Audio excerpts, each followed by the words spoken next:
உலகத்தின் முதல் சிவாலயத்தை பார்க்க போறோம் அப்படிங்கிற ஆர்வம் அதிகரிச்சுட்டே இருந்தது. எதற்காக இங்க இருக்கக்கூடிய மரகத நடராஜருக்கு ஆண்டுக்கு ஒரு முறை மட்டும் சந்தன காப்பு பூசப்படுகிறது என்ற சந்தேகம் பலருக்கு இருக்கும். அம்பாள் பார்வதி தேவிக்கு இறைவன் சிவபெருமான் வேதாகமங்களின் ரகசியத்தை உபதேசித்ததால் திரு உத்தரகோசமங்கை என பெயர் பெற்றது. பார்வதி தேவிக்கு ஈசன் திருத்தாண்டவ காட்சியை இங்கதான் முதலில் கொடுத்திருக்காரு. மாணிக்க வாசகருக்கு சிவன் உருவ காட்சி கொடுத்த தலம் இந்த உத்தரகோசமங்கை. உலகத்தில் முதல் சிவாலயமான அருள்மிகு மங்களநாத சுவாமி திருக்கோயில் எந்த ஜென்மத்தில் புண்ணியம் செய்தனோ இந்த திருக்கோயிலில் நுழையக்கூடிய பாக்கியத்தை பெற்றிருக்கேன்.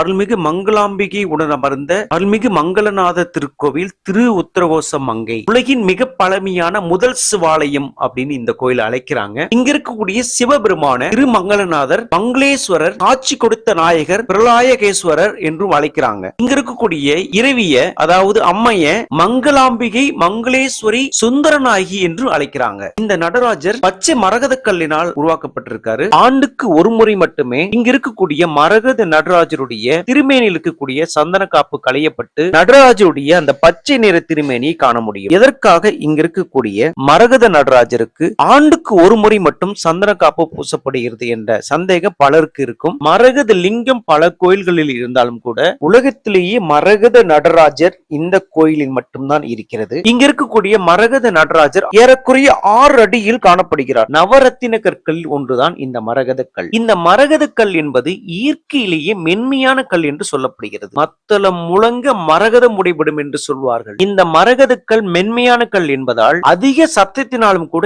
இங்க இருக்கக்கூடிய மரகத கல்லிற்கு சேதம் ஏற்படலாம் என்பதால் பெரிய பெரிய மேளவாத்தியங்கள், பஞ்சவாத்தியங்கள் இந்த கோயிலில் இசைக்கப்படாது. அது மட்டும் இல்லாமல் இந்த கோயிலானது கடற்கரைக்கு அருகிலே இருப்பதால் உப்பு காட்டினாலும் இந்த மரகத கல்லினால் ஆன நடராஜருக்கு சேதம் ஏற்படக்கூடாது என்பதாலும் மேலும் இடி மின்னல்கள் போன்றவற்றாலும் இந்த மரகத நடராஜருக்கு சேதம் ஏற்படக்கூடாது என்பதற்காக ஆண்டு முழுவதும் இங்க இருக்கக்கூடிய மரகத நடராஜருடைய திருமேனி மறைக்கப்பட்டு சந்தன காப்பு பூசப்படுகிறது. வருடத்தில் ஒரு நாள், அதாவது ஆருத்ரா தரிசனத்துக்கு முந்தைய நாள் இரவு மரகத நடராஜரின் திருமேனியில் பூசப்பட்ட சந்தன காப்பு களையப்படும். அப்பொழுதுதான் மரகத நடராஜர் பச்சை நிறத்தில் காணப்படுவார். அப்பொழுது 32 வகையான அபிஷேகங்கள் செய்யப்பட்டு அதன் பிறகு மீண்டும் சந்தன காப்பு பூசப்படும். இந்த சந்தன காப்பு அபிஷேகத்துக்கான ஏராளமான பக்தர்கள் இந்த திருக்கோயிலுக்கு வருகை தருவார்கள். ஆண்டு முழுவதும் பூசப்பட்ட அந்த சந்தன காப்பானது பக்தர்களுக்கு பிரசாதமாக கொடுக்கப்படும்.